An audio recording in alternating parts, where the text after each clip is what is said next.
Marquise des Ondes, c'est Angélique Alasta qui est avec nous depuis Montenoy. Nous sommes dans le département du Doubs, pas bien loin de Montbéliard, pour l'association Partir Offrir que vous mettez à l'honneur aujourd'hui. Angélique, bonjour. Bonjour Stéphane, oui absolument, et je peux vous dire que la route depuis Belfort pour venir jusqu'ici, traverser toute cette campagne, c'est absolument magnifique. Rien que ça vaut le coup de se lever tôt. Et puis quand on arrive à Montenoy, la salle du temps libre nous accueille, je l'ai à peine reconnue, figurez-vous, elle est remplie à ras-bord.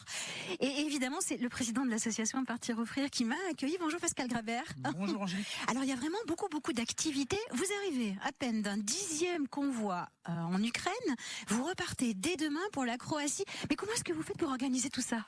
Ça demande un petit peu d'organisation, effectivement, et de logistique, et puis voilà. Mais on est une équipe très performante, et ce qui permet d'être toujours au top et d'organiser des convois les uns derrière les autres. Alors 10 convois en Ukraine depuis le début de la guerre. C'était le 24 février il y a 2 ans, donc 2 ans et demi, que vous allez régulièrement là-bas.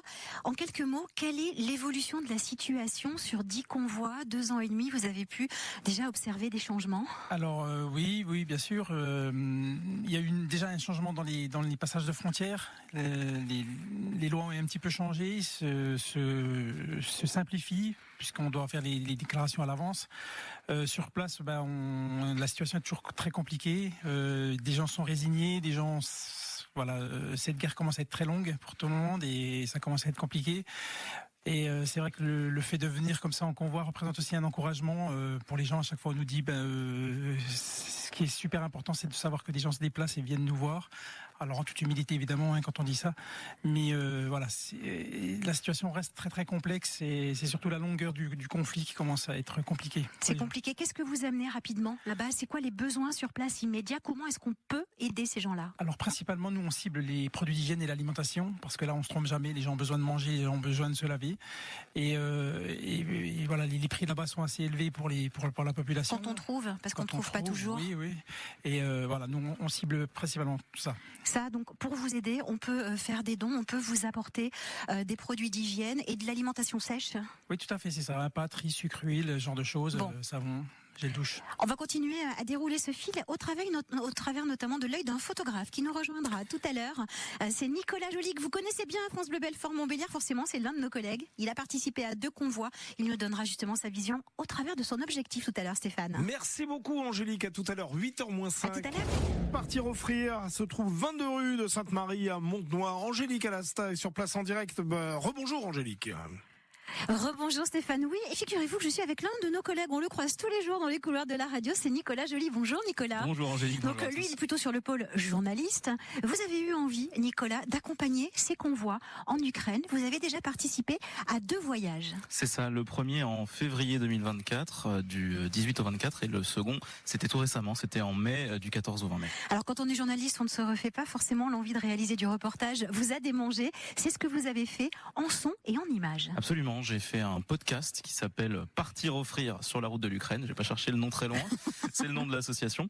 Et aussi du reportage photo. On a fait une exposition photo avec 2 autres collègues journalistes et photographes, Héloïse Pinto et Gabriel Gélo, que je salue. Elle est visible en ce moment à Troyes. Elle reviendra peut-être bientôt dans le Nord-Franche-Comté. Alors justement, elle a été visible à Belfort. Ça a été l'exclusivité pour la ville où vous habitez, où vous travaillez. Maintenant, elle est à Troyes. Il se peut qu'elle revienne par chez nous prochainement d'ailleurs. Tout à fait. On envisage de la réinstaller à Belfort ou peut-être éventuellement d'en monter une nouvelle ici ou proche en Alsace. En tout cas, ce sera pas très loin. Combien de clichés est-ce que vous avez choisi d'exposer? Parce que j'imagine que lorsqu'on a un appareil photo, qu'on est journaliste et on voit plein de choses qu'on ne connaît pas, il y a, 600, 700, 800 000 clichés peut-être Absolument. À trier. Quand on part comme ça, en plus dans un endroit qu'on connaît pas, on peut prendre entre 100 et 300, 400 photos par jour, alors qui sont pas forcément toutes utilisables. Et on a réussi à ramener tout ça pour l'exposition en cours à 21 photos, donc 7 par photographe. Donc un gros travail de tri là aussi. On sent le professionnel qui parle. Merci beaucoup Nicolas Joly. Votre regard donc sur ces expéditions au travers de ces expositions qu'on retrouvera peut-être prochainement dans notre région. On va continuer à parler de ce qui va se passer demain. Départ pour la Croatie tout à l'heure. À tout à l'heure, Angélique Alasta. 8h18, on retrouve dans le pays de Montbéliard, à Montenoy, plus précisément, Angélique Alasta en direct d'une très belle association Partir Offrir, la Marquise. Oui, nous sommes à la salle du temps libre, plus précisément à Montenoy. On situe bien pour les gens qui connaissent et qui auraient envie de faire un petit coucou à ces bénévoles de l'association Partir Offrir. Ici, c'est une vraie ruche, Stéphane. À peine rentré d'Ukraine, du 10e convoi en Ukraine il y a quelques jours, Pascal Grabert, vous êtes le président de l'association. Vous repartez dès demain matin, des potrons minés, à 5h pour la Croatie. La mission est différente cette fois-ci. Oui, tout à fait. Alors là, c'est plutôt une mission d'entraide, puisqu'on ne parle pas vraiment d'humanitaire pour la Croatie. Mais là, on va soutenir des petites associations qui font un travail extraordinaire avec très très peu de moyens au niveau social. Le social en Croatie n'est pas vraiment développé comme en France. Et donc, on va aider une association qui s'occupe de jeunes majeurs qui se retrouveraient à la rue s'il n'y avait pas des appartements qui les prenaient en charge et une association qui les prend en charge sur place. Donc, c'est un vrai travail de terrain que fait l'association là-bas auprès de ces jeunes majeurs qui se retrouvent démunis du jour au lendemain puisque souvent pris en charge par des structures spécialisées avant leur majorité et au jour de leur majorité ont besoin d'aide parce que sinon ils seraient à la rue comme vous venez de nous le dire. Qu'est-ce que vous faites précisément lorsque vous allez en Croatie? Qu'est-ce que vous amenez? En fait, on emmène également de l'alimentaire parce que l'association soutient ces jeunes qui se retrouvent à la rue, mais ils font d'autres choses. Ils s'occupent aussi de réfugiés népalais. C'est paradoxal, mais il y a beaucoup de réfugiés népalais en Croatie.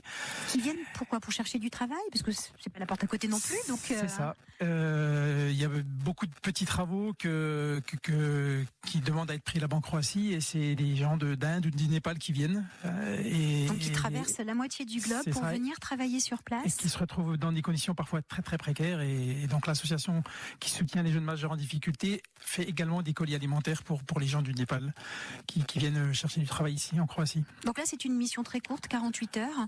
La Croatie c'est pas la porte à côté, mais vous avez tellement l'habitude d'y aller que pour vous c'est presque une balade de santé. Vous chargez un camion donc avec de la nourriture, des produits d'hygiène. Qu'est-ce que vous emmenez? C'est ça. On va emmener une tonne de produits d'hygiène et de nourriture qui est le camion déjà chargé. On part demain matin à 5h. Effectivement, c'est pas si loin que ça. Il y a 1100 km pour aller dans le nord du pays. Ah bah non, c'est pas si loin, on est d'accord. Voilà, tout est relatif, mais par rapport à l'Ukraine, c'est effectivement pratiquement la porte à côté, quoi. Donc vous avez l'habitude d'y aller et je crois que plusieurs voyages sont prévus de ces prochaines semaines là-bas. Vous allez faire plusieurs allers-retours. Oui, le 16 juin, on va partir à l'est du pays, à la frontière serbe, aider une autre association qui s'occupe d'enfants cette fois. Et puis le 29 juin, on partira dans le sud, vers Zadar, aider encore une autre association qui organise des choses très intéressantes et pour des gens en difficulté. Pascal Grabert, j'ai quand même envie de vous poser cette question. Ça me démange depuis un moment. L'entraide, l'humanitaire, c'est dans votre ADN, c'est pas possible. Alors ça fait maintenant 29 ans que je voyage comme ça. Oui, comment vous conjuguez vie professionnelle, vie personnelle et tous ces voyages-là? Alors, d'un point de vue vie professionnelle, je suis passé à mi-temps au niveau de mon travail, donc je vis avec un demi-salaire. C'est un choix familial, voilà. Et parce que l'association se développe et j'avais besoin de temps pour m'occuper de tout ça. Vous recherchez des bénévoles? Et on recherche des bénévoles. On a déjà une bonne équipe en place, mais on cherche toujours des bénévoles, toujours des gens, parce qu'on peut en parler des heures. On est des passionnés, mais on incite les gens aussi à venir avec et se rendre compte de ce que c'est. Exactement. Il faut voir ce que c'est sur le terrain, ce que vous faites. Et vous êtes aussi à la recherche d'un local. On va aborder ce sujet dans quelques instants sur France Bleu Belfort Montbéliard et voir si une solidarité peut s'organiser autour de ça. Qu'on se le dise, l'association Partir Offrir doit déménager. On verra pourquoi. Et vous avez besoin de trouver un nouveau local. On verra dans quelles conditions. Pascal, à tout à l'heure. À tout à l'heure. Stéphane, si vous avez des bons plans, on les attend aussi. Il n'y a pas de souci. Comptez sur moi, Angélique. Bon, en tout cas, merci. Mais oui. Merci beaucoup, la marquise, de mettre à l'honneur, les bénévoles de cette belle association Partir Offrir, qui est située donc à Montenoy. Un petit tour une dernière fois du côté de Montenoy, à la salle du temps libre où se trouve Angélique Alasta qui met à l'honneur ce matin l'association Partir Offrir, la marquise. Absolument Stéphane, et une association qui va devoir déménager le local où vous êtes installé, Pascal Grabert, là, avec tous les bénévoles et surtout tout le matériel que vous emmenez un petit peu partout. Vous allez devoir le libérer pour des raisons de travaux qui doivent s'organiser avec la municipalité. Vous allez aller où du coup? Alors effectivement, il est question que la salle qui est actuellement pas aux normes, et c'est pour ça qu'elle nous est gracieusement mise à disposition par la municipalité de Montenoy, que je tiens encore à remercier, parce que c'est énorme d'avoir un local comme ça. Il est question qu'elle soit rénovée, puisque c'est aussi un outil pour la mairie et pour la commune. Donc effectivement, On n'a pas de date butoir encore, mais on anticipe éventuellement ce déménagement à venir, peut-être pour 2025. Donc on commence à se mettre à la recherche de locaux. Donc important, des locaux avec certains besoins pour vous, certaines contraintes. En priorité, il faut qu'ils soient accessibles à de gros véhicules pour les chargements, les déchargements. Oui, c'est ça. Il faut qu'on puisse venir avec des utilitaires autour, voire même parfois des poids lourds, parce qu'on reçoit des fois par dizaines de palettes. Il faut aussi qu'ils soient au sec. C'est important, on stocke des denrées, bien sûr, nourriture et qu'ils soient sécurisés, évidemment. Vous avez une zone de prédilection. L'essentiel des bénévoles se trouve par ici. Qu'est-ce qui serait bien pour vous pratiquer? Alors idéalement, effectivement, c'est autour de Bavent-Montenoy, enfin dans ce secteur-là, parce que une grande partie des bénévoles sont ici, notamment parce que la salle est à Montenoy, on a des bénévoles de Montenoy, et si on peut rester un petit peu géographiquement ici, c'est quand même beaucoup plus pratique. En termes de surface, quand je vois là le local presque rempli, et encore vous avez fait du ménage, incroyable, qu'est-ce qu'il vous faudrait dans l'idéal? Alors dans l'idéal, c'est un minimum de 200 mètres carrés. Voilà, s'il y a plus c'est mieux, mais le minimum c'est 200 mètres carrés de surface au sol. Est-ce que vous avez d'autres contraintes?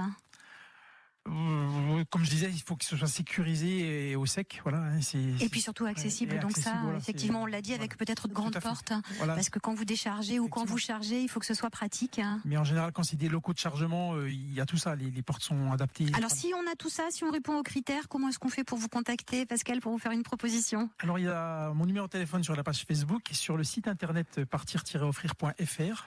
Donc n'hésitez pas à aller et nous contacter. Il y a un mail également. Donc, alors ça peut être du prêt, ça peut être aussi proposé sous forme d'échange financier. Oui, c'est ça. On peut imaginer une location, alors en fonction des tarifs, bien évidemment, sûr, puisqu'on est tous bénévoles. Et ça ouvre déjà d'autres perspectives. Mais on peut réfléchir à toutes les propositions. Et c'est vrai que c'est un local, donc on l'a dit, forcément accessible, mais où il n'y aurait pas de contraintes trop de voisinage, parce que vous bougez beaucoup. Il peut y avoir des gros véhicules qui circulent. C'est important, ça aussi. Oui, c'est ça. Et souvent tôt le matin ou tard le soir. Alors, on peut revenir très tard d'un chargement très loin, donc effectivement, et quand on a besoin de décharger assez rapidement, ça peut être fait la nuit. Sans contrainte de voisinage, ce serait peut-être plus appréciable, surtout pour les voisins. Voilà. C'est ça? Sinon, on s'adaptera également. Vous trouvez de toute façon toutes les aventures des bénévoles de l'association Partir Offrir sur leur page Facebook, sur le site. Ouais. Aussi, n'hésitez pas à taper dans votre moteur de recherche préféré Partir-Offrir, et puis contactez-les si le bénévolat vous tente ou si l'aventure pour aller voir un petit peu ce qui se passe ailleurs et comment eux travaillent vous tente aussi. N'hésitez pas, on a toujours besoin de bras, de camions, de choses comme ça, Pascal Grabert. Oui, tout à fait, parce qu'on peut en parler des heures, mais venez voir. Et ben voilà. Vivez l'aventure. Vivez l'aventure, et nous on essaie de vous la faire vivre aussi sur France Bleu Belfort-Montbéliard, et puis de toute façon on vous tiendra informé des prochaines aventures, de tout ce qui se passe avec eux. Il se passe toujours quelque chose un peu comme dans une célèbre enseigne de froufrou, etc. Stéphane. Merci beaucoup Angélique Alasta. Je tiens à vous féliciter Angélique pour l'excellente brioche que vous nous avez apportée ce matin. Elle n'a pas fait un pli, je vous le dis tout de suite. Merci beaucoup Angélique Alasta. J'en suis ravie, merci beaucoup Stéphane. À demain pour de nouvelles aventures. Ah, j'ai cru qu'elle allait me dire à demain pour une nouvelle brioche. C'est comme vous voulez. Merci beaucoup. Salut, à demain Angélique.